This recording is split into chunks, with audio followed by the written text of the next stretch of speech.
మనం school attendance app అనేది open కావట్లేదు. స్కూల్ అటెండెన్స్ యాప్ ఓపెన్ కావాలంటే, వర్కింగ్ కావాలంటే ముందుగా దాన్ని అన్ఇన్స్టాల్ చేసి ఇన్స్టాల్ చేయాలి.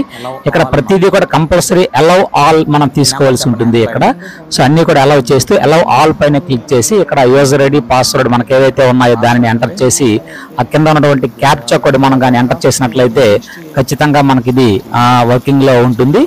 సో మనకు వర్కింగ్ చేయాలి అంటే మాత్రం ఖచ్చితంగా అన్ఇన్స్టాల్ చేసి ఇక్కడ అలౌ ఏదైతే ఉందో దానిని ఖచ్చితంగా యాక్సెస్ అనేది మనం అలౌ ఆల్ పైన క్లిక్ చేస్తూ మనం ముందుకు వెళ్ళవలసి ఉంటుంది.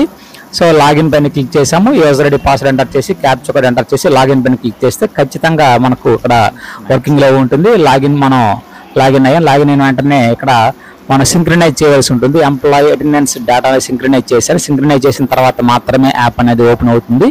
సో సింక్రనైజ్ కంప్లీట్ అయిన తర్వాత మనకు ఈ విధంగా attendance school attendance icon click చేసి మనం అటెండెన్స్ అనేది వేయడం జరుగుతుంది. ఈ విధంగా వర్కింగ్ లో అయితే మాత్రం ఉంటుంది. ముందుగా అయితే మాత్రం యాప్ని ఖచ్చితంగా అన్ఇన్స్టాల్ చేయాలి. అన్ఇన్స్టాల్ చేసిన తర్వాత మాత్రమే ఇన్స్టాల్ అవుతుంది. Thank you.